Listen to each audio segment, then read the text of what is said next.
பிரவீன், அதிமுகவின் ராயப்பேட்டை தலைமை அலுவலகத்தில் இப்போது தேமுதிகவின் பொதுச் செயலாளர் பிரேமலதா வருகை புரிந்துள்ளார். அவரோடு துணை பொதுச் செயலாளர் சுதீஷ் உள்ளிட்ட அந்த கட்சியின் முக்கிய நிர்வாகிகள் அங்கு வருகை புரிந்துள்ளனர். அதிமுகவின் முக்கிய நிர்வாகிகளும் இப்பொழுது ராயப்பேட்டையில் உள்ள தலைமை அலுவலகத்தில் அந்த எடப்பாடி பழனிசாமியும் பிரேமலதா, விஜயகாந்த், சுதீஷ் உள்ளிட்டோரும் வருகை தருவதற்காக இருக்கையில் அமர்வதற்காக காத்திருக்கும் அந்த காட்சியை தான் இப்போது நாம் பார்த்துக் கொண்டிருக்கிறோம். அதிமுகவின் முக்கிய நிர்வாகிகள் தற்போது வருகை புரிந்து கொண்டிருக்கிறார்கள். இங்கு எஸ்பி வேலுமணி மற்றும் அதிமுகவின் நிர்வாகிகள் இன்னும் சற்று நேரத்தில் பிரேமலதா, விஜயகாந்துடன் எடப்பாடி பழனிசாமி தொகுதி உடன்பாட்டில் கையெழுத்திடுகிறார். இன்று காலையில் நடைபெற்ற செய்தியாளர் சந்திப்பில் அதிமுகவின் முதல் கட்ட வேட்பாளர்கள் 16 பேரின் பெயரையும் அறிவித்துவிட்டு தேமுதிகவிற்கு 5 தொகுதிகள் ஒதுக்கீடு செய்யப்பட்டிருப்பதாக எடப்பாடி பழனிசாமி அதிகாரப்பூர்வமாக அறிவித்தார். இதைத் தொடர்ந்து எல்கே சுதீஷ் எடப்பாடி பழனிசாமியின் பசுமை வழிச்சாலை இல்லத்திற்கு வருகை புரிந்து எந்தெந்த தொகுதிகளில் போட்டியிடுவதற்கான விருப்பம் இருக்கிறது என்பதை அவர்கள் தெரிவித்தார்கள்.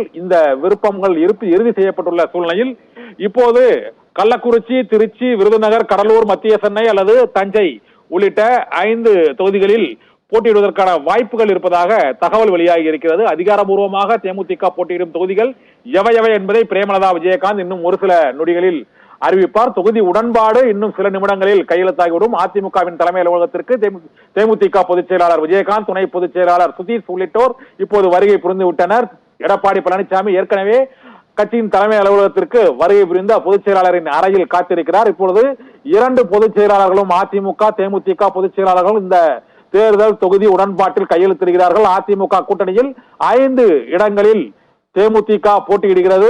எந்த தொகுதியில் தேமுதிக போட்டியிடப் போகிறது என்பதை பிரேமலதா, விஜயகாந்த் இந்த தொகுதி உடன்பாடு கையெழுத்திட்ட பின்னர் இபிஎஸ், பிரேமலதா கூட்டு பேட்டி அளிக்க இருக்கிறார்கள். கூட்டாக அளிக்கக்கூடிய அந்த பேட்டியில் அந்த தொகுதிகளின் விவரங்கள் வெளியிடப்படும் என எதிர்பார்க்கப்படுகிறது. ஏனென்றால் தொகுதி உடன்பாடு என்பது காலையிலேயே இருவருக்கும் கையெழுத்து ஆகிவிட்டது. அதை சம்பிரதாய முறையில் இப்போது அதிமுக, தேமுதிக இடையேயாக அந்த தொகுதி உடன்பாடு இப்போது அதிமுகவின் ராயப்பேட்டை தலைமை அலுவலகத்தில் இன்னும் சில நிமிடங்களில் கையெழுத்தாக இருக்கிறது.